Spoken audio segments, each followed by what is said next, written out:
Do you know what? No, I'll tell you what. Yeah, I'll be honest with you. Yeah. There's a lot of talk about. Cause I'm Muslim. Yeah.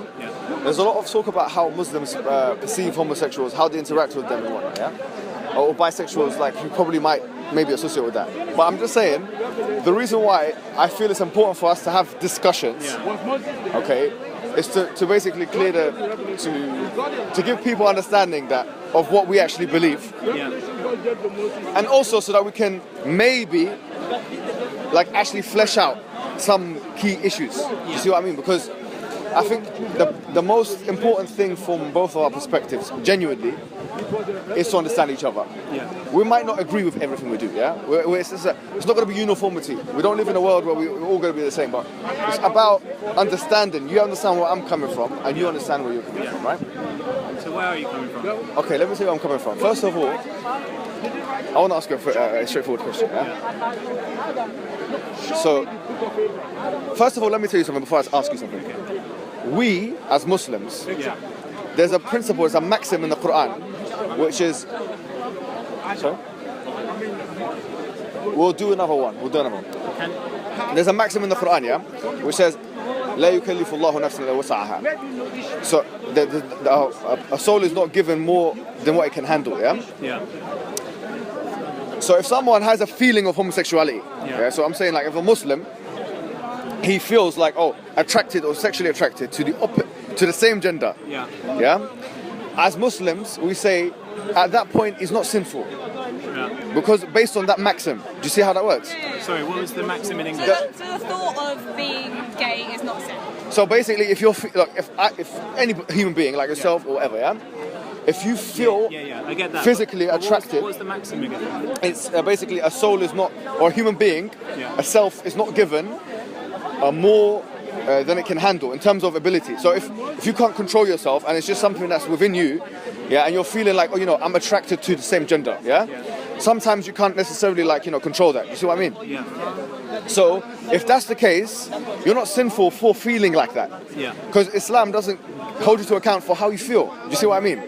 But let me be clear as well, because I don't want to sugarcoat everything and lie. I want to also be honest with you, Islam, when it comes to homosexuality, it forbids homosexuality in a sexual sense. So what I mean to say when I say that is that, say for example, a man wants to have sex with another man. Okay. So we would say that's morally not a right thing to do. It's not a good thing to do. Do you see what I'm saying?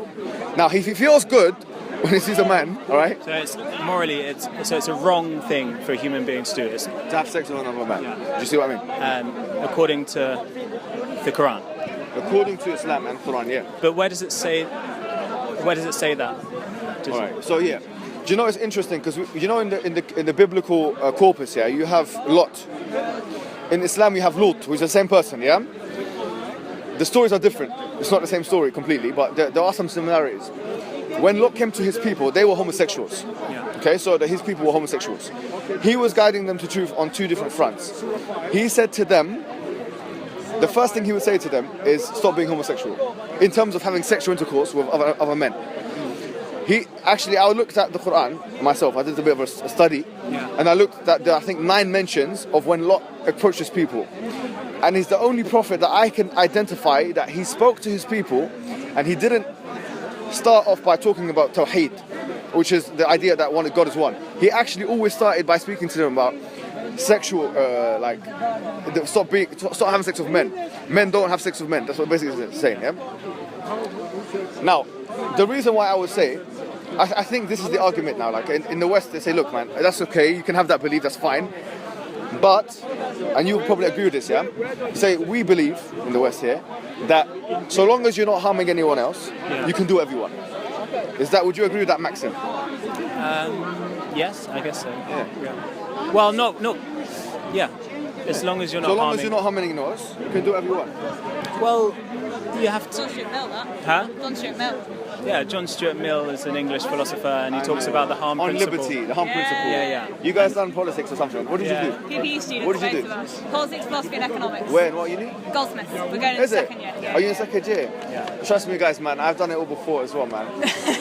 I've done it all before, man. That's why you guys know what I'm talking about. John Stuart Mill, the harm principle. Yeah, And he obviously furthered from what if you remember, his father was close friends with whom?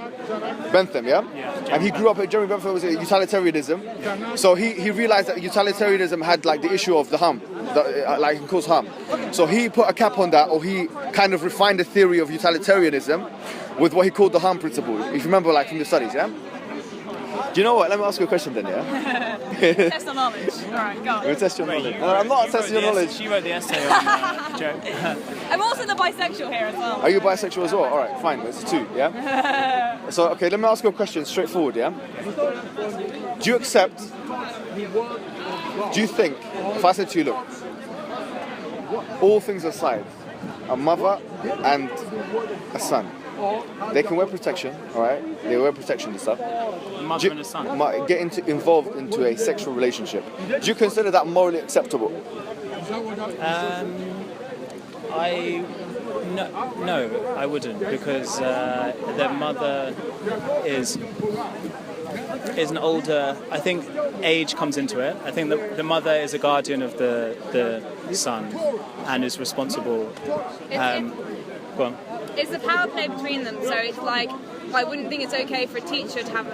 But if they're both consensual. Even if they're both consenting, I wouldn't think it's okay for a teacher to have sex with a pupil because of the power dynamic that exists between them. Same with a mother and a son. There's a power dynamic there. I think if the son had reached the age of 18, which in England we agree there is an age for sexual consent, and like you're an adult now and you can raise your voice just a little bit. Raise your voice just a little bit. Sorry. If 18 is the age of sexual consent, you can make a decision as an independent adult. You have to have sex with whoever you want.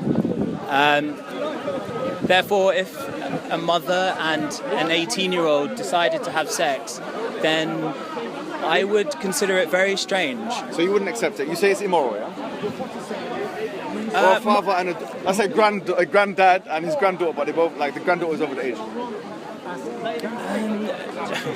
But my issue isn't that they're related, it's the power dynamic that exists between. Okay, I'm with you, I'm listening to your point. I think you've made a good point actually, like it's an interesting point. Because whatever age someone is, there's still going to be power relations between the two individuals. I'm accepting what you're saying now. But what I'm saying is that if we're accepting that the maxim that we're being morally consistent with is the harm principle, the maxim basically that you can do whatever you want so long as you don't harm anyone else. Yeah. Then I feel it would be a contradiction of that harm principle if we said, okay, you have one rule for homosexuals and a different rule for those people who practice incest. Because actually, are you saying that incest is the same as homosexuality? What I'm saying is, can I ask you a question? Yeah, of course you can. What would be in your minds the difference between incest and homosexuality? Because incest exists in this power dynamic that I explained, that like mothers have power over their sons and like but the power and responsibility to bring them up. So can I tell you something, yeah? The things that you've mentioned, and also there's a. But I'm with you. There's no power dynamic. There's an inherent love and there's an inherent connection. Right. So it's due to that relationship. Yeah. Do you think there's a naturalistic element which makes it like naturalistically unacceptable?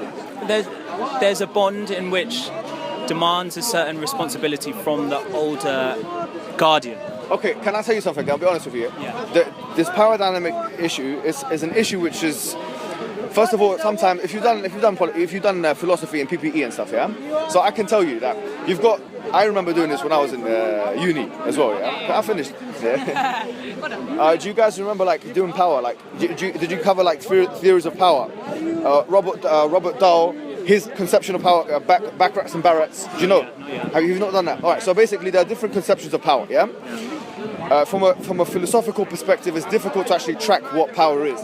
Robert Dahl, he said that power is the ability for person A to change person B's ability to do what he otherwise doesn't want to do, something like that. Then there's the second layer of power, which is Backrats and Barretts. They advance on this theory, etc. So first of all, when we talk about power dynamics, and obviously from a philosophical perspective, you've got Michael Foucault, who talks about power in a in a very complicated way. But it's very possible to have someone that is under the age of consent, like in theory consenting to having sex with someone much older than them. So they're both technically saying, yes, I want to do this. Yeah, I'm with you. But it's not But what I was saying okay. to you is that power, it's in and of itself as a concept, as a construct, is a very difficult thing to define. And that's why you've got so many different people defining it in different ways. Michael Foucault, Grayson Barrett, Robert Duff. Now, what I'll say to you that, so using this construct, which is power, to deem something as immoral is basically arguing in a circle, because first you'd have to prove that it exists in a certain way, and then you'd have to identify how this power exists in a certain relationship. Do you see what I mean? So, but I would say this. I would say that, I'll be completely honest with you. From an atheist, you guys, would you consider yourself like non-religious, yeah? So like, you don't believe in a higher source, yeah? I do believe in something that underlies everything. So would you, okay, fine, I'm with you, but you don't believe in God? I haven't sort of... I haven't established what this underlying something is, but he may be God, but he's a multiplicity of some kind. Okay, I'm with you, but can I tell you something, yeah? If you don't believe in God, my question to you would be, straightforward question, where do you derive your morals? In terms of objective morality, do you think you can get objective morality without an all-knowing, all-wise entity that can dictate them for you? I think objective knowledge can still be sort of apparent to me through the sort of rationale and reasoning between individuals, which is like this underlying something. It is an underlying unknown big other that we are none the wiser to. So you're not completely dismissing the fact that there could be an entity out there that's like that, right? Yeah. I'm with that. But what I was going to say to you here was, this is my... Just like science bases itself on objective knowledge. Yeah. Well, to be honest with you, the scientific method doesn't do that, because the scientific method itself, it gives you certain knowledge that you can rely on a certain time period, but then that can be falsified later on. Of course, but it's not certain truth though. Yeah, it's not certain truth, but I feel like, in different situations you reason different outcomes to the certain outcomes that you want, right? Yeah. Like if you're under threat, you wouldn't behave in the same way as if you were unthreatened. I'm with you, but what my point to you is, like, have you guys read Nietzsche yet? Nietzsche. Yeah. What book have you guys read? Beyond Good and Evil. Beyond Good and Evil. Do you know how hard that is to read? Have you seen that read book? No, don't. I mean, it's a difficult book to read. Test me on it. I'm not going to test you on it. Quotes right but now. it's a difficult book to read. You agree, yeah? It's like The Gay Science. He wrote another book called The Gay Science. All right. Nietzsche. People like Nietzsche. People like Bertrand Russell, philosopher, atheist. People like Derrida. Jacques Derrida, you know him. These are postmodernists, yeah? Yeah. So basically, they don't believe that objective morality exists. Yeah. I would agree with that. You would agree with that, yeah? Yeah, I would. So if I said to you, objectively, can you prove that homosexuality is a sin? You say, no, you can't. Yeah, you can't prove it's objectively a sin from your perspective. Yeah. But can you prove it's a good thing to do? No. And the same thing with it. But I believe that I can prove it's a good thing to do, in the sense that I feel loved, I feel empowered, I feel like it gives me a sense of belonging, and I think that through expressing my homosexuality, I've been able to be a more authentic version of myself and give more to society. So I think I can prove, in a sense, that it's objective. Do you not think that, because objective morality has a very certain philosophical connotation? Yeah, I guess the struggle is that I don't really believe in that many things that are objective, and no matter what situation you're in, it is objective. But at the same time, I could give you anecdotal and just real life experiences that have proven to myself and many other people. So that's all subjective then, Yeah, it's subjective. So that's fine. I'm not saying that you're subjective. It's only subjective because I don't believe in objective morality, and I don't believe there's a right way to live your life. I'm not saying to you that's wrong. I'm not saying to you that you're not entitled to that. Okay, right. I'm not saying that. Yeah. But I'm just saying that. So it's very difficult for us here, from a non-objective perspective, to actually condemn anything morally. So even if I say, because you said that it causes me love and this and that, like I feel, you said my homosexuality makes me feel X, Y, Z, yeah? I'm saying to you that Hitler might have felt good when he was sorry, but when he was doing what he was doing, right? Yeah. It doesn't mean that because of that feeling that necessarily means that what he's doing is moral. But Hitler might have felt good, but at the same time killed millions of people. I feel good, and I'm not stopping anyone else from. So going back to the Hum principle, Yeah. Yeah. can we prove that liberalism is true? objectively. You know liberalism, the one that we described by John Stuart Mill on Liberty. You know the book. Right? Can we prove that that ideology is a true ideology? Objectively. No. You guys, this is a good discussion, don't you think? Yeah. All right. We Okay. Let me say. prove that. No. Okay. Listen, guys. I want to tell you something. Yeah. So I say to you the following thing. Yeah. 2 points I made to you that I want to reiterate. When it comes to the issue of homosexuality, I said to you, look, why do you accept that so long as you can do whatever you want, so long as you don't harm anyone else? Yeah. I mean, it's hard to measure that. Yeah. But you said you accept that as a maxim. I accept it in theory, but at the same time, But you don't say it's an objective maxim. No. No, it's not an objective Alright, maxim at all. But you accept it because it's impossible to measure how the ramifications of how you behave affecting other people. Fine, I'm with you. Yeah. Yeah. So you accept it as an objective maxim. What I'm saying to you right here and right now is that, first of all, we're not being able to prove that. We can't prove that, and you know that, right? We can't prove that it's an objective maxim. But even if we applied that objective maxim and we put it into practical usage, we realise that you'd have to allow incest to occur. And you said you don't like it for naturalistic reasons. But what I'm saying to you is that those creationists who make the same... I find it problematic that you think that incest and homosexuality are very... Can I ask you the question, like, what is the difference? Like, why is it a false comparison? Because incest is... Why is it a false comparison? It's an act that involves like very complicated power dynamics of mothers and children sort Well, of I thing. told you before that the word power has philosophical connotations which you have to unpack, and people define it differently. So Michael Foucault, Of course they do. Robert Dahl, and Backrax and Barrett. There's a lot of ambiguity in the sexual attraction. There's a lot of ambiguity in the way we relate to each other. Like, it's But can I tell you what I think, yeah? I think the reason why homosexuality is accepted and incest is not as accepted is because in the 1960s and 70s, you had a movement of homosexuals that came out publicly demanding rights, and that was listened to by society, and it became the social norm. Had you had the same movement for people that practice incest... It didn't happen. You're hypothetical. It's a hypothetical situation. But I'm saying No, but we're talking about individual freedom. We talk about... But why? But then again, the person that wants to be in an incestuous relationship should have his individual freedom as well. Yeah, of course. But, okay, you can talk about sort of universalizing... Okay. Are you with me now? Do you see where I'm coming from? No, I see where you're coming from. You see where I'm from? But there's a problem because... What's the problem?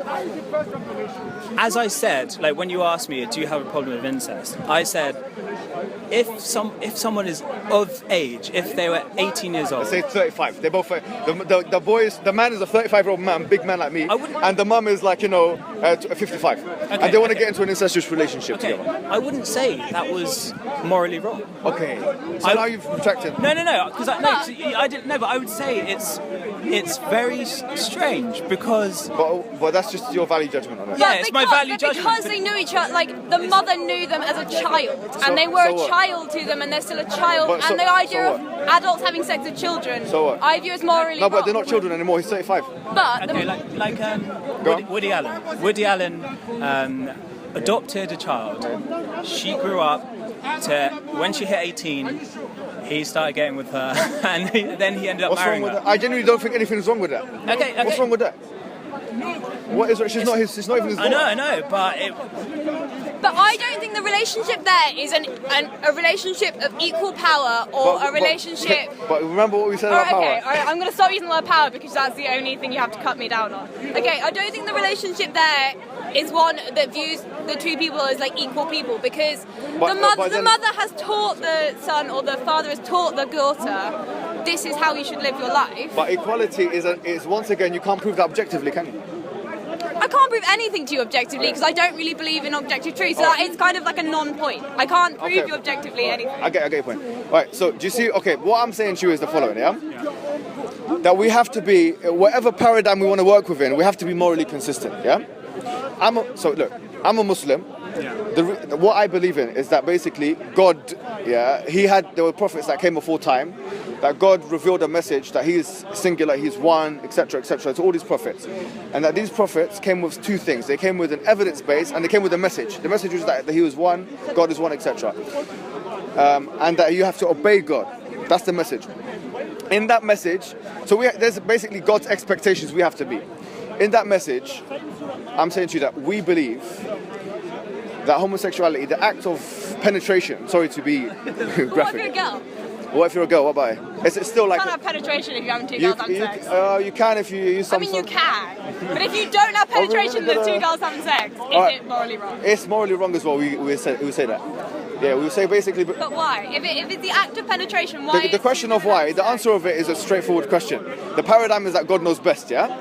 Sure. Yeah, so God knows best, so he's telling us it's wrong. But if you're saying the act of gay sex is wrong because of the act of penetration... No, it's not that. So, why is the act of gay sex... Why is it wrong? Yeah. The answer from our paradigm is because God said so. And God is all-knowing. And that's objective morality. Therefore, everything that comes from an objective moral perspective is what we follow. But even if you wanted to use your own words against, because you did mention naturalistic things, yeah? You said that incest is unnatural, yeah? I didn't say that. Well, I think we agreed upon that at some stage, but we could use that very same argument against homosexuals. I didn't. But homosexuality exists in so many different species. It existed throughout the whole of time. Fine. So does murder. I'm not saying you're a murderer. I think it's hard to argue that it's unnatural if it exists in like penguins. Penguins don't like make moralistic decisions. They make naturalistic decisions. So because they don't make a moralistic decision, remember our maxim that they don't get charged for that. Do you know that the penguin, if he decides to enjoy his another penguin, male one, and it was a male penguin, then he doesn't. But look, I tell you what, yeah, I really respect where you guys are coming from because I feel like I feel like you've understood my argument. Yeah? So now when you meet, can I tell you one thing? Yeah? I do think that there is some kind of extremism in the Muslim world. I believe that. And I'll tell you, I've done some research and you'll be shocked at the research I found. There's both extremism and hypocrisy in the Muslim world. What? Calm down over there. No, it's true, yeah? There's extremism exists in the following way. Do you know, we as Muslims, the number one thing in the Quran, it says the following. Listen to this, yeah? In chapter number 4, verse 48, it says, إِنَّ اللَّهَ لَا يَغْفِرُ أَن يُشْرَكَ بِهِ. Ali wants to talk to you. Have you guys keys? Okay, wait. No, I don't have it, give me the keys. I don't have his keys. He hasn't got your keys. So it's a different guy. It says, إِنَّ اللَّهَ لَا يَغْفِرُ أَن يُشْرَكَ بِهِ وَيَغْفِرُ مَا دُونَ ذَلِكَ لِمَن يَشَاءُ. Just there. God says, I'm sorry about this. It says that God doesn't allow that you do shirk with him. Shirk is like giving the rights of God to any other than God, yeah? That's what shirk is. So saying that God is someone else worthy of worship or something else, yeah? Than God. But he forgives everything else to whoever he wants, yeah? So from that angle, the worst thing for us, the worst sin, the cardinal sin, like in Islam, is shirk. That's number one. Then beyond that is like kufr, which is a kind of like, kufr is disbelieving in a message when it's come to you, yeah? Then below that, there are things like murder. Murder is there, yeah? According to Ibn Qayyim, one of our scholars that wrote a book called The Debt with the Wet, when he addresses the issue of homosexuality, he says, then after murder, below that, he says, in his opinion, he believes that the act of a man having sexual intercourse with another man is there. Right below murder, basically, yeah? So you've got shirk, kufr, but the point is, look, think about this. Those Christians that are walking around right now in Speaker's Corner, they're doing the number one sin for us. Yeah, because they believe that Jesus is God, yeah?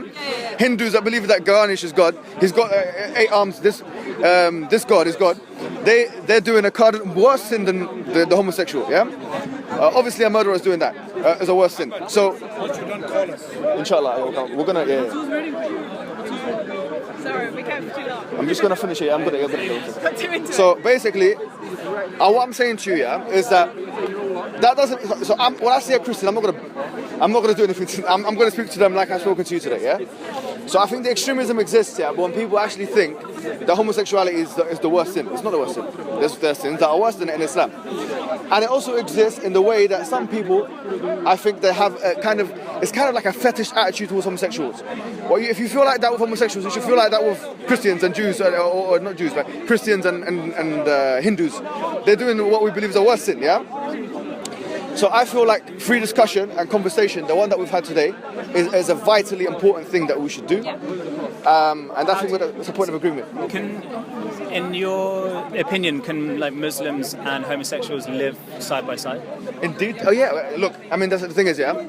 This is, I think, one of the biggest misconceptions where people actually feel because of the things that's happened, the like recent incidents and whatnot, that we are out here to kill civilians or something like that, or that we are out here to hurt homosexuals.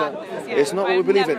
So we don't believe in the Quran. It says in chapter 2, verse 256, "La ikraha fi din qad tabayyana ar-rushd min al-ghayy." It says that there's no compulsion in religion, that the truth is very manifestly clear from the falsehood. So with that, I will conclude. But look, I'll tell you to do one thing, as if you don't mind, yeah. And I'll let you think about it. Can you do me a favor? When you go home, start reading the Quran. I do want to read it. Read it, because if you're doing PPE, you will get. I'll tell you what you guys are going to have. You're going to have a good insight in the world, because I've done a very similar course in uni. Yeah. What did you do? Sorry. I done politics. Then I done a postgraduate in history, and then things after that. But the point is, there was a lot of like philosophy modules in that one. Yeah. What you need, I think, what will make you an all-rounded person is not only to have idea of politics and philosophy, but also to have an understanding of at least the major world religions. Like, where are we coming from? So I know now where you're coming from, so you should know where I'm coming from. I'm not saying that I'm not going to treat you in a bad way. I don't like people that don't eat pork. I don't like eating pork, yeah. But I'm not going to go stand outside the Tesco's, yeah. Oh, this guy's got you know what I'm saying,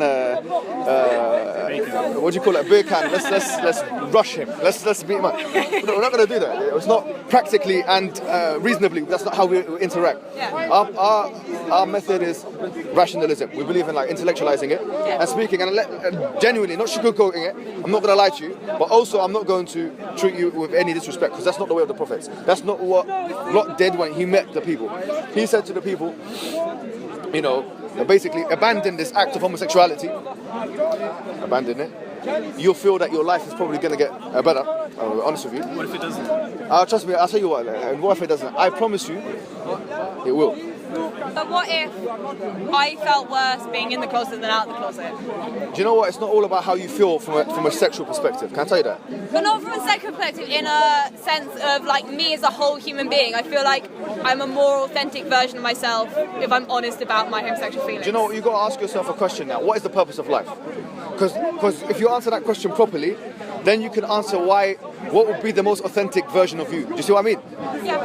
You are authentic when you're doing your purpose. There's a basic human function. We've got to ask ourselves, what is that basic human function? Do you see what I'm saying?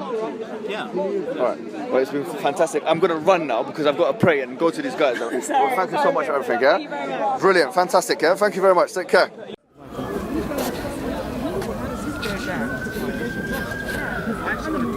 Source of morality. My personal morality came from. I want to talk about where your sense of morality. Just understand. My understanding is it's from a set of rules. It comes from Sharia, Hadith, and Quran are probably the key texts that inspire and define your morality. So under Sharia, what is the punishment for sodomy? And because I'm asking that because I'm a sodomite, so I'm curious to understand. Sure, of course. Anything that affects you, you'll work trying to understand. This is where I'm really but I'm saying, just having an answer. For example, Islam doesn't punish anyone for their homosexual tendencies, for any tendencies. For the act of sodomy, what is the punishment under Sharia? If there is a punishment for the acts done in public, explicit acts in public sphere, there is a punishment. Right, what clearly. is that punishment? It's not about what the punishment is. What I'm trying to understand, listen, what I'm trying to understand is this. You have to obey whatever the religion says before coming onto that point. Why are you, without even considering what it tells before that, going to that point? Because I want to actually work out whether... come and consider the other, like, the 10 Commandments and, in Islam. But what I want to know is what is the commandment first? Let's start. What is the commandment? Then I want to understand what the fundamentals under that is. We're not... Have I got it right or am I wrong? You're discussing, for example, let's start with very basics. Homosexual actions, is it good or bad? According to the standards of morality which you think is innate. Good. Why is it good? Because I think it's natural. No. There are a lot of things which are, for example, like heterosexuality. It's fine. Okay. It's natural. Some people naturally have the tendency to kill people. There are a lot of people who have this natural desire to kill people. It's good according to your argument. Yeah. Is that ethical? Listen, we cannot shift the goal of our standards. I think that killing people is actually impinging on someone else's liberty. homosexuality, heterosexuality doesn't actually harm. In your opinion, absolutely. right? But I disagree with your opinion. Murder For example, harms someone, and it's not voluntary; it's involuntary control. Okay. And Do you think? taking of someone's Okay, life? let's It's not voluntary, and it's harmful. So now we're shifting our goals to. Sexuality's not. Okay, let's understand that. We're shifting our goals now to, what makes something right, something good, or something wrong or evil. So you said it's to do it if it doesn't impinge on people's safety, it doesn't impinge on people's liberty, and so on, right? You're coming up with this kind of understanding. If you do you have a father? I do have a father. So if you sleep with your father in a homosexual act, is that wrong morally? Is it wrong morally? With consenting, of We course. both consent. No, I don't think it is wrong. So it's not wrong. Under my particular. Yeah. So in your particular, would I do that? No. If you it's not chose about to you're sleep doing with it your or father, not. It's I not about wouldn't care. no. It's none of my business. It's not about care. Or not. We need to understand what makes something. Okay, fine. So it's not going to be wrong. Okay. It's not harmful. So if you have a son sleeping with his mother, two consenting individuals, it's still okay according to your standards. No, I don't. To my standard, I personally don't think that's No. okay for me. We want to know whether it's okay according to your I'm standards not of into morality. that. Well, I'm not into that. I'm I don't asking find about- that- I don't find that that's something that I'd want to do. It's not about what you want. that's how- According to your I don't standards find of it morality, is it okay, is it good if they're two consenting adults, like a father and a daughter, or a son or a mother, and if they want to have an intimate relationship, according to your standards of morality, is there anything wrong with it? If they're at the age of consent, Mm-hmm. then no, they can do what they like. I personally don't. I wouldn't be into that, but under my standards of morality, that's exactly what my position would be, I suppose. So there's nothing wrong with that, right? Well, I personally wouldn't do it, no. But Now, do you ask about your personal- I don't believe You that see- the punishment for doing that would be. No, we're not discussing whether you like it yourself or not. Yeah. We are discussing the standards of morality. So I can't impinge on what people do. Sorry? I'm a libertarian, so I can't impinge on what people do. So I personally don't think it's. What does it mean you're A libertarian? libertarian means that I don't believe that I can impinge on other people's rights and liberties. Right, so that means everyone has their own views and it's okay. Well, yeah, provided it doesn't harm people. Yeah. So if, for example, you live in a society, in this society, can you do whatever you want to choose to do? No. The There are society, laws and regulations. so basically the country infringes on your liberty. Yes, but I also Right. have a Is say. there anywhere in this I world- also have a say in those people that are making those decisions as well. But still, you haven't able to change whatever. and those laws change over time as well, whereas the texts don't change. Yeah, but what you are saying now, you're libertarian and yet you have been enslaved in a system which you're constantly trying to change to your own wishes and whims. That's right, because Right. we change, it's called Right. progress. So Right. things evolve, going back to what you mentioned Right. about my innate moral compass and how that's changed since I was a child. That's not innate. That's the same. That's if you're acquired. You're acquiring new information. Or my internally acquired No. moral compass. No, it's the That society, changes over time. the environment. Society changes over No, it's the society, your environment, your learning, your some kind of perception of things. They are modifying and modeling your behavior. That's what it is. It's not innate. This is something you learned behavior. It's not just If it's innate, because you why and does I it? have a very different perception. We've been brought, we're living in the UK. We've got the same externalities influencing us, but So we have now- very different points so of then- view and perspectives. So now you have your view, and let's say I have my view, right? So if I want my view, that everyone should have their own views, how is society going to function? Well, that's everyone has their own view. democracy. So everyone has an opinion, everyone has a vote. No, they don't agree. That's the problem. they do. If you have everyone have their, Consensus. There's consensus on some items, and then there's a so vote you're and okay a with majority. that. So you're okay with that. So if the majority of the Muslims decide in an Islamic country the punishment for homosexual is this, it's okay. No, I don't believe that. You just argued for that, and now you're going against your own argument. You need to be consistent. It conflicts against my moral No, compass. but you need to be consistent though. You need to be consistent in your standards, in your argumentation. You just provide an argument, democracy is okay. It's okay. If a lot of people, or the majority, decide together, whatever they want to decide, it's okay. To kill people. So like the Oh, Nazis killed the so you don't agree with it then? No, I don't agree with that. Right, so it's not about a lot of people then. Okay, so how would we, if everyone have their own views, everyone is libertarian, where We want to decide whatever is good for us or individually. How is society going to function? How are we going to live in a society? Because we've got a majority that make the rules. So now you're saying my issue majority is makes the rules rule. that are made, because if the majority of people How does the majority make the rule? Can I finish? If the majority of people hold a particular view, and talking specifically to sodomy, which is what we were talking about at the start of the conversation, I was trying to understand why, under Sharia, the punishment for homosexuality is death.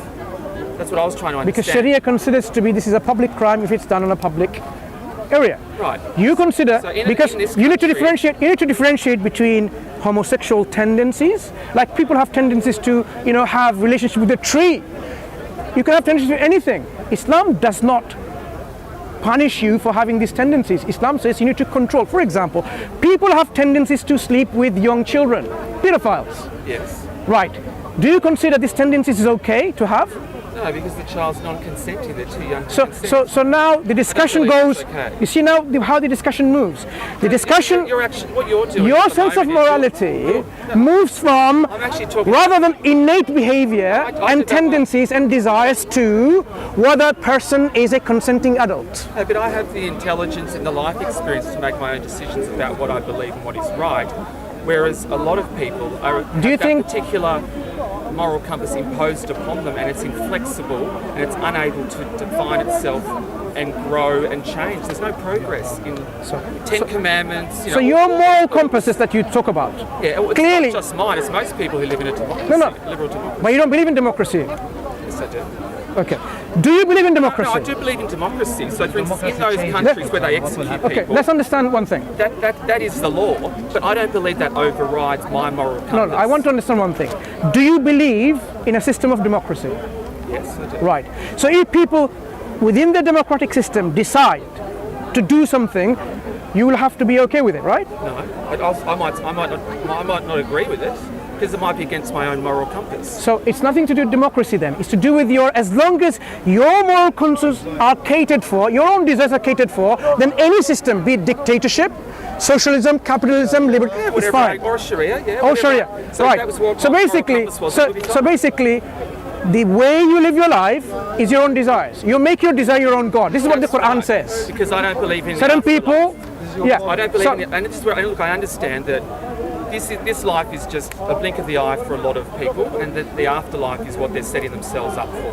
I don't believe that. I believe that this is the life and that there isn't an afterlife. Sure. So therefore, we come from completely different perspectives. Okay. And that, I respect that, Right. but it goes back to that I don't think we're ever going to actually agree. Okay. What created Because I have everything? a completely different What, moral according to your moral compass, So what I'm created perceived everything? as immoral by you, and I find you authoritative based on your...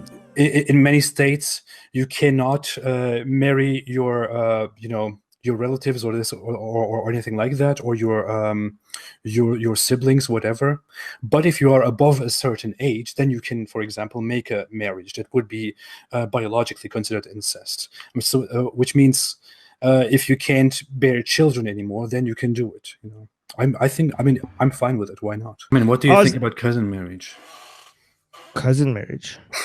Just make sure you don't have kids. Yeah. I go beyond cousin marriage. I don't think there's anything wrong with incest. What? Yeah, what's wrong with incest? What's wrong? What's wrong with it? Tell me. I challenge you. There have been researches made on it, and it has consequences. It has bad health consequences, like for the kids, right?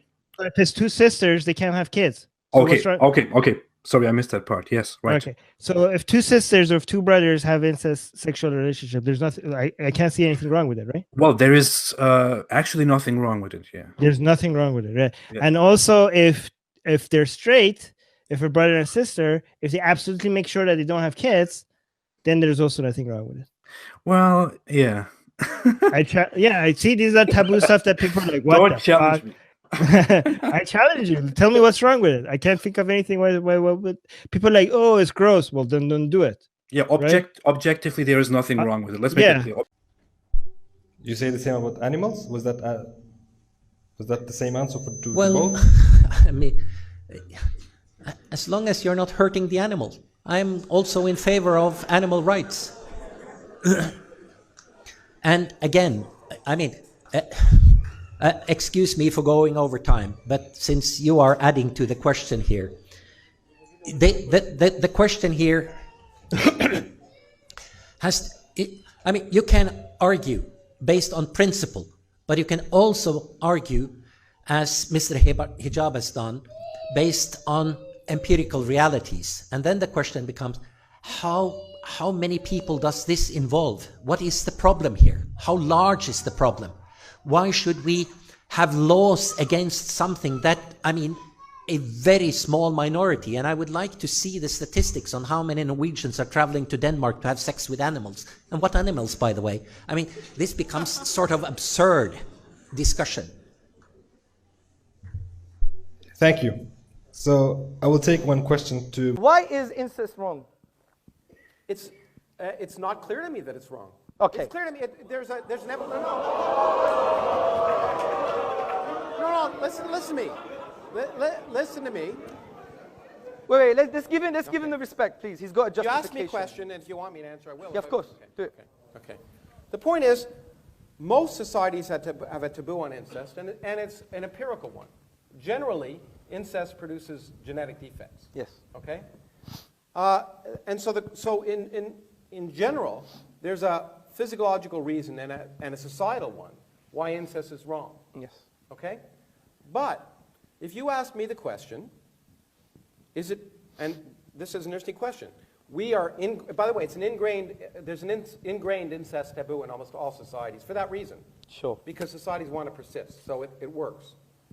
But if you ask me a priori, for example, the question, if a brother and a sister loved each other and used contraception, is there something absolutely morally wrong about that? And that, by the way, and it was once, and they went off and it didn't affect anything else, I'd have to think about it, because I don't think there's any absolute condemnation of that fact. If they love each other and care for each other and they go off and it doesn't affect anything else, okay. Would I recommend it? No. Would I be particularly happy about it? But would I be willing to listen to those arguments if they were rational? Maybe. Okay, good. So, see, this is precisely the point I'm trying to make, Professor Krauss, is that I find it quite interesting. Welcome to Muslim Apologetics Australia. In this video, we're going to see the irrationality of these ex-Muslims who claim they've left Islam because Islam is an irrational religion. Yet when I went to an ex-Muslim on Facebook to question him on his atheistic worldview, because he claims he's left Islam because it's irrational, doesn't make sense.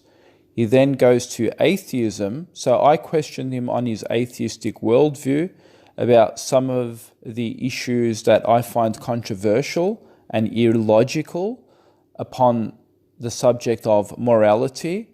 And I had this ex-Muslim named Abdullah Gondal, who actually had no issue if hypothetically one day that if he had sexual desires for his own daughter and she had sexual desires for him and there was consent involved, then he would allow his daughter to actually suck his genitals.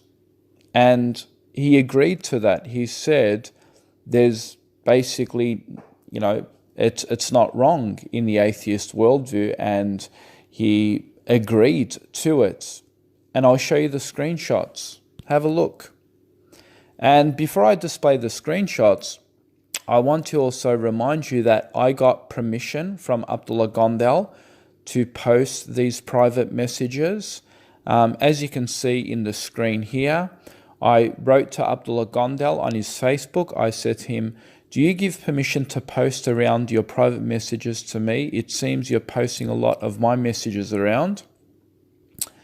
And Abdullah then says that he mentions about him posting some of my comments. And I said, sure, no problem.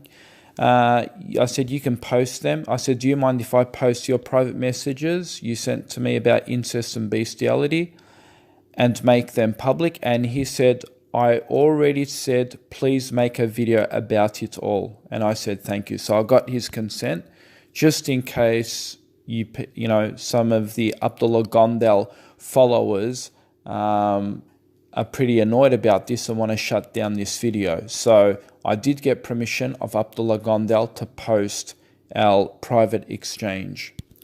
So I asked Abdullah Gondal, I said, so answer me, according to your atheist worldview, would you support anyone having sex with a donkey if the animal shows signs of sexual behavioral consent? Now, at first glimpse, Abdullah says, what? No? As you can see in the comment, he goes, what? No? So he's basically saying no. But then I asked him, so I pressed him a bit. I said, please explain why no? Because as you know, if things are done in consent, then an atheist really can't say no to this freedom. So then Abdullah writes back and he says, I was going to bring up consent, but now that I think of it, I got to read up on philosophical arguments.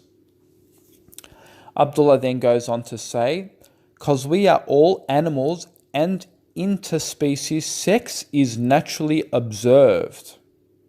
Did you hear that? He goes on to say, I'd say it's nothing productive at all.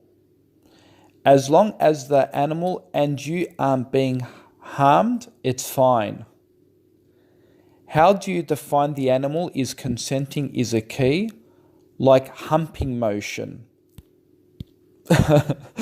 Well, yes, there's actually a video on YouTube where it shows a donkey running in a field trying to hump a man. So I guess Abdullah now agrees that if the donkey shows a humping motion, then the animal is consenting. He then goes on to say, but apart from our social bias against it, I don't really see anything wrong with it. So there you have it, folks. Abdullah goes from the irrationality of Islam to apparently the rationality of the atheist worldview, where he is condoning sex with a donkey. And he says there's nothing really wrong with it. And this is a really interesting thing. Abdullah Gondal, the ex-Muslim, he goes on to say, quote, I always find it curious that atheism is merely a lack of belief in God. It isn't a moral position, so why drag atheism into morality? But I guess you want to argue for God using the moral argument, so I see where you're coming from. But thanks for bringing beastiality up. He says, now that I think of it, it's interesting. I'll read up on philosophers' arguments about it. So I then said to Abdullah, so you don't think it's wrong to have sex with a donkey? Okay, thank you for your honesty then. And Abdullah writes back and says, as long as the donkey, he's actually wrote money, but he means donkey. He says, as long as the donkey and you are not being harmed and both sides are consenting, he says, I'll get back to you though. So basically he's a bit troubled. He wants to go read other philosophical arguments about it. But up until this point, he concedes to agreeing to sex with a donkey. So there you have it, folks. That is Atheism 101. You go from the irrationality apparently of Islam to the rationality of atheism that permits one to go and have sexual entertainment with animals. This is the perversion of atheism. Now, folks, if you thought that was crazy, it's even getting more creepy and more crazy. This ex-Muslim, Abdullah Gondal, believes that you can actually engage in sexual relationships with your own daughter according to the atheist worldview. So I asked him a question and I said to Abdullah, so Abdullah Gondal, can I get one last confirmation according to your atheist moral worldview? If, hypothetically speaking, one day you had sexual feelings towards your own biological daughter and she had sexual feelings towards you, and you asked her for her consent to give you a blowjob, would you let her suck your genitals? Abdullah Gondal replies back and says, yes, buddy. Look at that. He says, yes, buddy. Yeah, is it a Christian thing? No, Because she's wearing the gay pride thing, isn't it?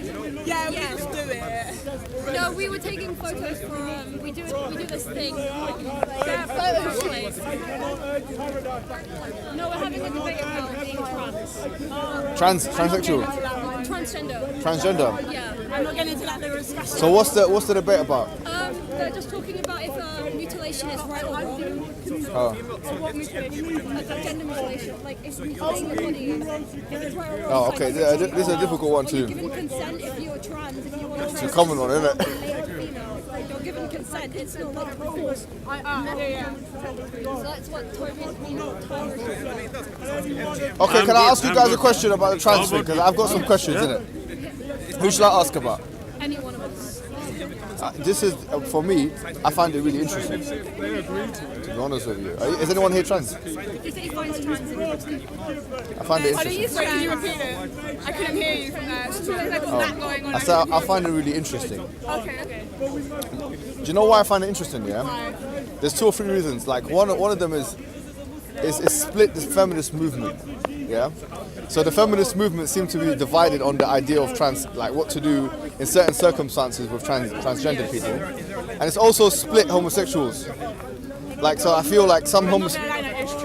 Yeah. It's split regardless of sexuality. Everyone's going to have their own opinion. So can I ask you some questions? Because for me, yeah, because I like... As long as they're not about anything. No, just trans. Yeah. Are you trans? Yes, I'm transgender. Okay. Female to male. Alright, okay, cool. Really, yeah? Who is trans here? Nice one, alright. Let me ask a question then. Do you know what I find interesting? Consider the following scenario, yeah? Because you know, this is where I find the contentious issues are. There are sports out there, like sports, mixed martial arts, football, even rugby, lots of sports, yeah? Where I think society has agreed that one gender has a biological... Oh yeah, like male football. Do you agree with this? Yeah, I agree with that. All right, so males having a biological advantage over females, for example, yeah? Because males, they're like taller, they're like stronger because muscular. Yeah, because they're simply even at its stone ages, the women like.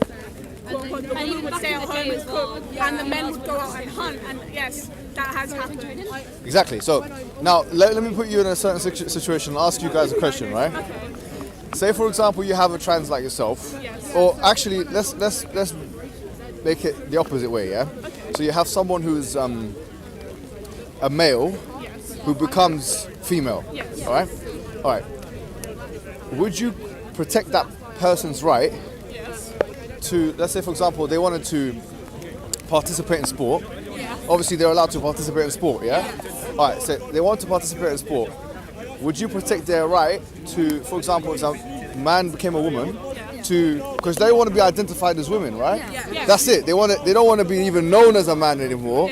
That's behind them, right? To participate in a So woman's a man, could they now participate in a woman's side of it? Yes. Should they be able to? Yes. Okay, now this is the thing, because a lot of feminists would argue that they shouldn't. And those feminists, I'm not saying they're right or wrong, I just want your opinion, right? Yeah. Those feminists would argue that, hold on, because actually this is where the lines between what is referred to as a social construction and what's a biological reality become blurred. Because here, we know that testosterone is obviously a hormone which enhances your strength and it enhances your biological abilities, right? Yes. So if that is the case, if someone, even if they've had like hormone blockers and if they had like the whole operation and stuff, even if they've had that whole system, you will still have an enhanced hormonal biological advantage from a testosterone perspective, right? So some would argue it's just like taking steroids. Yeah, so like you're not allowed to take steroids in most sports. Yeah. So how would you answer? So they'll say, look, it's not fair for someone who has gone through that whole transformative process, yet retains a lot of the biological advantage of being a man, to be able to participate in a woman-only thing like that. In fact, it could be argued that if they do participate, that would be depreciating from women's rights, because women have a right to fair contest, right? Yes. So can you see the two sides? Yes. So okay, tell me how you would resolve it. I would resolve it by socially, that person is seen as female, and biologically 50% of them are female due to them having hormone blockers and having an operation. Yes, they will retain some of their masculine genes, and they will still have the male chromosome inside them due to them being born a male.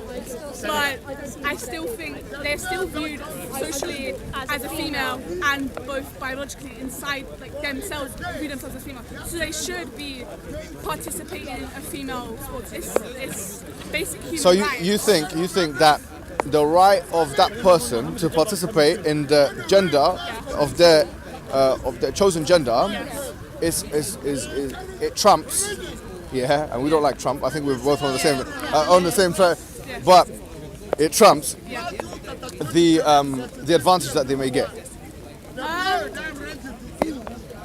It would depend on the person, because Okay. not all men are really masculine. Some men are really slow, some men are quite fast, some men are very smart but not very strong. So I think personally it would depend on the person's attributes towards them. If they were like really strong, So really do you think fast, it should be case by case or something? Yes. But do you know what that would suggest then? Because if we had it that way, then you'd have some women. Would be on the male side. and Yeah. some But the men point on is the this: women's side. then discrimination would still exist against transgendered people then, because some people will be judged as based on their physical so this guy's got this woman, right, has too much testosterone in her body. Yeah, I get what you're saying. So the issue is here. It seems like a question with no answer. You see what I mean? Pardon? Sorry, I was. It seems like a question with no answer. Yeah. Yeah, I got you. Thank you very much. That's Sorry, right. I was middle of Yeah. Sorry about that. Yeah, sorry. You get me? I do. You get me? Okay, let me ask you another question. Okay. Let me ask you another question. Now we have boys' schools and girls' schools. Now it's going to become more easy, right? This is easy, Yeah, I have this at school. Okay. Are you in school still? I go to a mixed school, but due to me identifying publicly as transgender, they've appointed me. I can't change in the male locker room simply because of the biology of the males and because I'm female. So instead, they've made the disabled toilets into gender-neutral toilets, so I'm able to go in there. So what do you think about that? What do I think about Yeah. it? I think that's quite liberating, because I don't have to be with the females, but I don't have to be with the males. Do you know so what? It is I like both that. liberating, but also for me it feels a little bit degrading a bit. But I Yeah. understand where they're coming from. Right. Because if you think about it, you're not going to have a female, biologically I am female, you're not going to have me changing with a bunch of boys. Okay, look, hold on. You're Nathan, yeah? Yeah. Nathan, I like your thinking in a way, yeah? I like your open-mindedness. I'll be honest with you. I don't find your open-mindedness among other transgenders. Some transgenders Yeah, some people are very militant. You can't say that, that's wrong. Right. Yeah. I think your approach is a bit more fresh, because frankly, we live I have a very open mind. I know some people are going to be transphobic, some people are like, oh yeah, I support you. I'm like, that's fine, No, you look, can have your own opinion. look. That what you've said there is fair enough considering your circumstance. Let me tell you why. Because frankly, if we're living in, this is the age we're living in now, right? We're living in an age where it's very possible for there to be some kind of policy change where now, because this is one of the contentious ones, like where do we put like for example, a transgendered man at one point, so someone who's has had a sex change and become a woman, at what point should they be allowed into the woman's toilet? They should be allowed into the toilets. As soon as they identify. Yeah. Because Okay, let me ask. I want to get all of their opinions though. Guys, can I get your opinion on something? So, a male to female.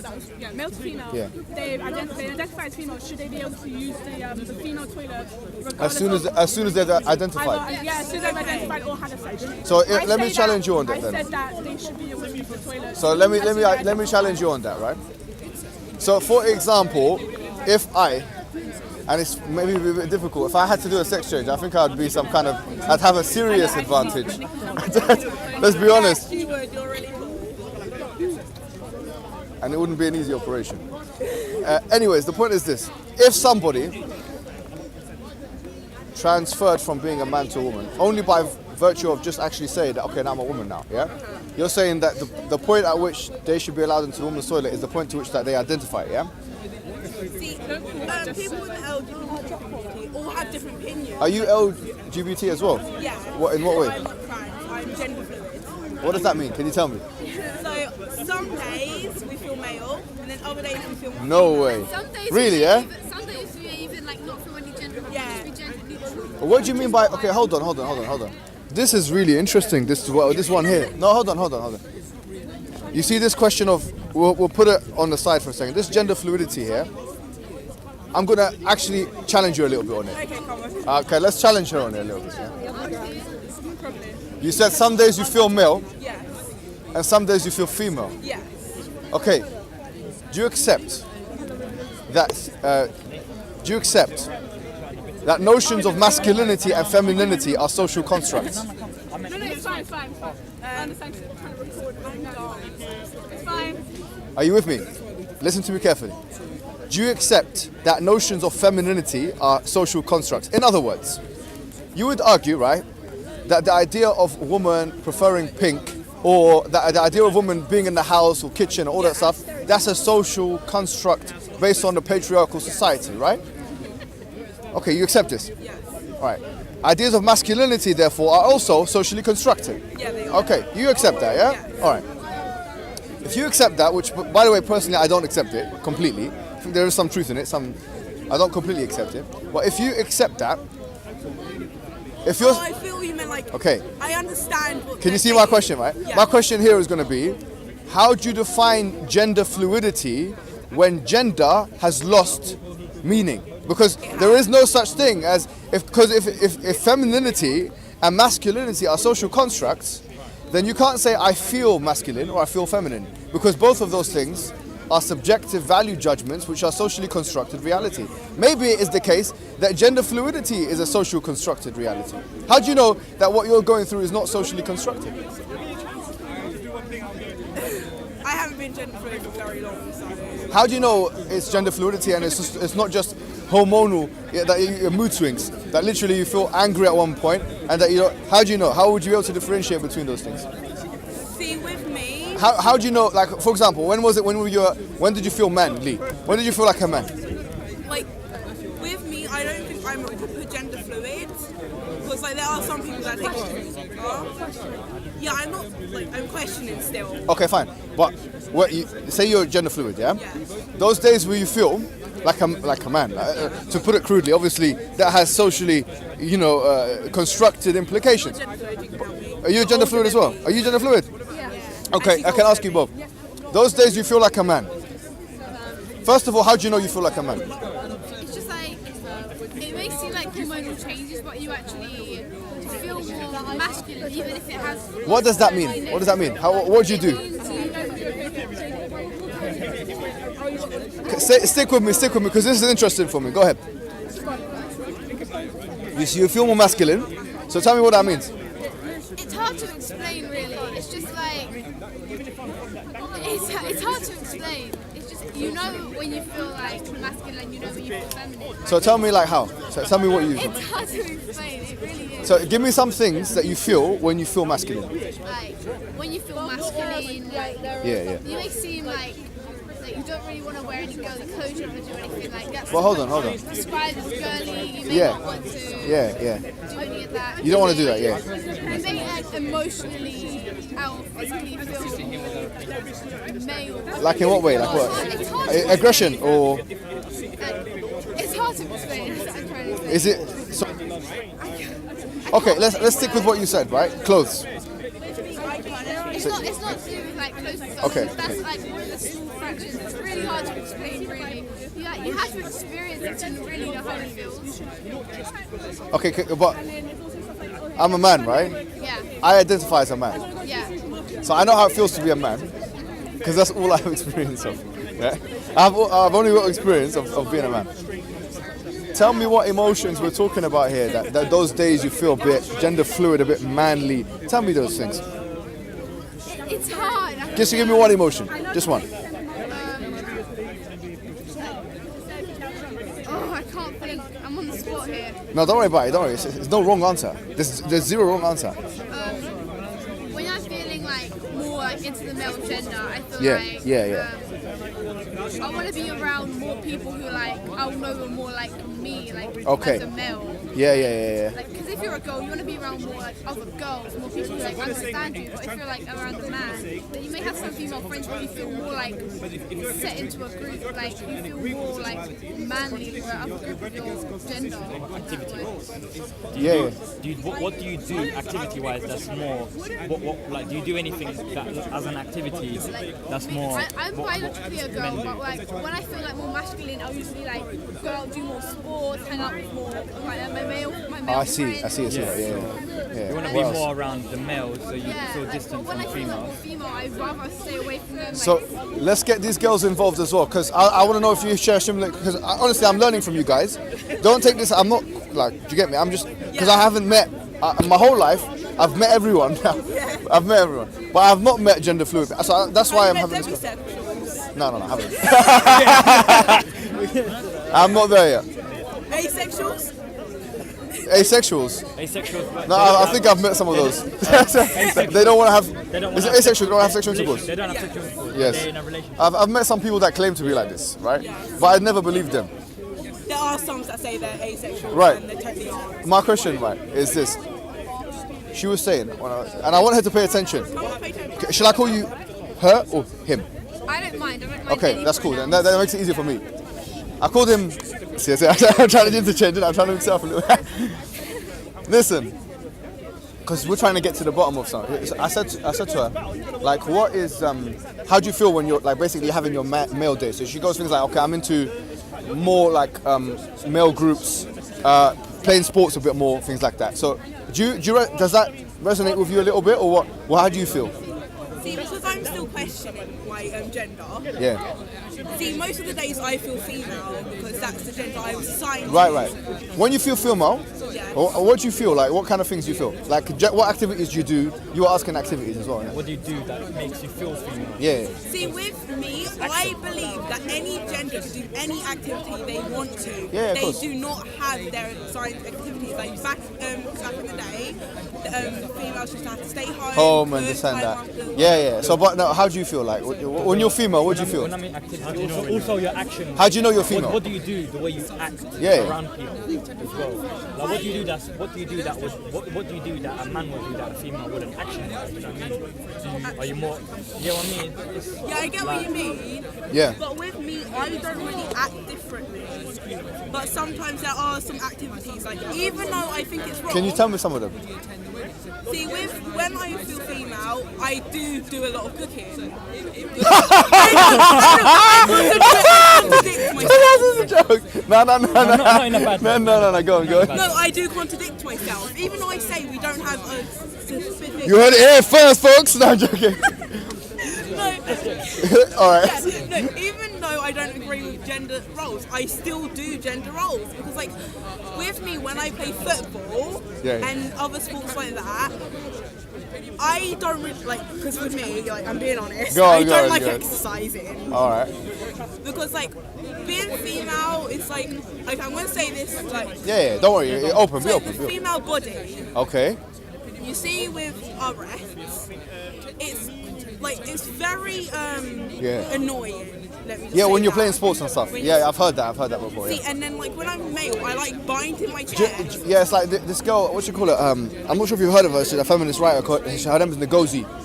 No, I don't pay attention. She wrote a book and she was talking about the things that women are inhibited from doing because of their physical breasts. And she mentioned that one of those things is sports because of their physical breasts and stuff. So yeah, it's a good point. Like when I was in primary school, we used to have to run, and not like even though if I was wearing a sports bra, they would still move. Yeah. And most women feel like men look at themselves when their things are moving. I get you, yeah. All right, can I ask you another question though, yeah? Since you guys are gender fluid, on a serious level, like I just want to ask, I want to understand. Right now, I'm in a position of understanding. You're teaching me, you're the teacher, I'm the learner, I'm the questioner, yeah? The question is this, you know when you say them days you feel like you're gender fluid, you feel like a male. Would you go as far as to say, and there's no right and wrong answer, it's just your opinion. Would you go as far as to say that we should be afforded the right to participate with males, like for example in sports or even... See, gender difference will have different aspects of you on this thing. But with me, I wouldn't really, because I don't feel like, because I haven't had the sex change, and I feel wrong. I feel like it would be... But you know what, when I asked you before, basically at what point should males that are having, because this goes back to the question we had before, you were hearing it, when I said that if a male describes now, like he's not had the sex change per se, but now they identify themselves as female, should they be allowed in the female toilets? And most of you said, yeah, it should be, yeah? You said that, yeah? Yeah. So, alright, so cool. I can't, like, with me, I have different opinions. Okay, so what's your opinion? She's saying, yeah, she's very strong about it. Yeah, you will be very strong about it. I know. That's because I am. You will. Yeah. Are you transgender? Okay, so what? So can you explain to me how? Because it's all.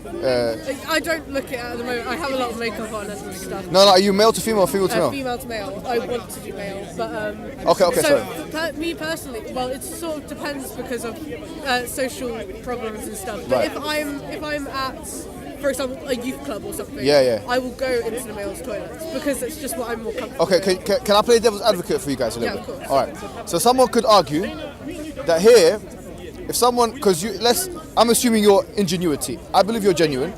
Yeah, obviously, right? But other people might not be genuine. Like for example, my man here, right? Okay, I'm not gonna use it as an example. Okay, my man here, right? He might have this crush on a girl. Yeah. He might want to just spy on someone, right? He identifies himself as a female for about a week. Okay, now, no, seriously, this is a case because if we're talking about, Yeah, I have. do you get what I mean? So that person hasn't had the sex change. She puts on a wig or something, and goes into the female toilet. Yeah, we've got wigs on. We do. Yeah, no, but goes into the female toilet. Yeah. Do you get me? Yeah. So. See, with me, I think England needs a lot more gender neutral. Yeah, I think there should be a lot more gender Girls, neutral. can I ask you a question myself? Yeah, please ask me. What I want to say is, I'm the kind of guy, when I look at people, I analyse them, not in an offensive way, I sense insecurity. But I got one question. Massively, I got one question. Yeah. Are you all single? I recently have just become single. Are you all single? I've been single. Okay, I personally feel that if you were in, I feel like you've had bad experience with males, and I personally feel that if, especially yourself, if you, the way your eyes are moving, the way I personally believe that if you had a boyfriend, that would completely take away your gender fluidity. And I'm not saying go get a boyfriend because you can't. Do you know what I mean? I'm not encouraging you to, but however, I believe if each and one of you had a man that made you feel like you was a woman, it would go down the drain, 100%, completely. But she feels like she's saying that. I prefer to be a man there, but I that has. How do you? totally Okay, nothing can to I do with ask you a my question, sexuality. right? Yeah. You say you prefer to be a man. Yes. What does it mean to be a man? That's hard to explain. It is really hard That to is really. Because you know what? Can I tell you something philosophically? Yes. I will say to you that I don't believe you Yeah. fully. I'll tell you why. Right. Being a man Yeah. is a first-person subjective experience. Yeah. Okay? You can only know how it feels like to be a man if you are a man biologically. Yeah. like Okay? born, Would you accept that? Yeah. I agree All right, with fine. that. So if you feel, because this is one thing that we were talking about now, because it's the idea of, and this is a philosophical thing, nature versus nurture, right? Naturally, we're born in certain ways, and then we have to work out as sociologists or psychologists or whatever it is, at one point, at what juncture, do we believe that society has had an influence on human beings' thinking? The reason why I kept asking you guys about masculinity and when you, because you guys are gender fluid and you're obviously transgender, yeah? At what point do you feel like a man or woman? And you said, okay, well, when I cook, I feel more like a woman. When I play football, I feel more like a man. You said that, did you get me? Like, I feel I want to be a man. I don't know what it is, but... It's for quite a while now. It's just sort of been. I think it's more a look thing and like a feeling of like I generally have really bad gender dysphoria and body dysphoria, and body dysphoria for me is my weight, but gender dysphoria for me is my general genitals. I get what you're saying. Yeah. I understand this. I empathize with that. But what I'm saying to you is that this idea of first-person experience is important. Like, for example, before I came here today, I was watching this thing. There's a new robot called Sophie. Right. Right. Have you seen the Sophie? Yeah. It looks very. Go home and watch. Watch Sophie, right? Sophie is one of the most, probably the most like interesting looking robots, human-like robots. Yeah. Yeah. Now. Oh, I think I know what you mean. You know what I'm talking about. You can ask Sophie questions, Sophie will answer, but it's a robot. At the end of the day, artificial intelligence at its highest. But still, now, if someone came to you and said, "No, hold on," and this is not to take away from how you feel, by the way, yeah, right? And someone came to you and said, "I want to feel like, I feel like Sophie, I feel like a robot." What would you say to them? No, honestly. I'd say I'm going to respect you on that. You wouldn't respect? I would generally respect someone. I'd be like, okay, go for it. No, that's fine. I respect them as well for that. Yeah. No problem. You see your life, no issues. Question is, would you believe them? In other words, is there a way that they could know how it feels like to be like Sophie? No way. Okay, if I ask you a question now, let's go one step further. If you have, and I'm not comparing this before anyone says anything. I'm not comparing this. Let's say, for example, I say, look, I want to be like a rhino. Or do you know what I did? At one point, when I was younger, I used to watch a lot of like animal documentaries and that. And I was particularly fascinated with the lion. I know what you mean. You know what I'm talking I know about. what you're going You know to what get I'm into. If I was to be any animal, I'd probably be a lion. Why? Because king of the jungle. Yeah. He's got the ability to tear down his opponent. He doesn't have to be as big as them. Yeah. And look at them lying. It looks beautiful, man. Yeah. But the question is, could I ever know how it feels like to be a lion? Of course not, but you could act like a lion, I suppose. If I act like a lion, dress like one. You do have so people that there is. If I ask the people to call me Lion H, that's my name now, Lion H. I want to make this part of the. They'll be like, go on, Lion H, go on. Be very Okay, fine. The point being is this: at what point? And this is a question. It's an open question, guys. You know what I'm saying? I'm not trying to. Yeah, we get it. But I'm just saying, at what point does society actually say, but hold on, that's how you feel you want to be, that's how you, and that is actually, I'm not going to use the word delusional at all, right? But that is a thought process, which is a faulty cognition of some sort, which needs to be remedied. So at what point, do we call it gender neutrality or gender, at what point do you guys think that it's actually more advisable to remind, this is my question, at what point is it more advisable to remind human beings of their biological sex, if any? And if not, then does biological sex have anything to do with defining human beings as who they are?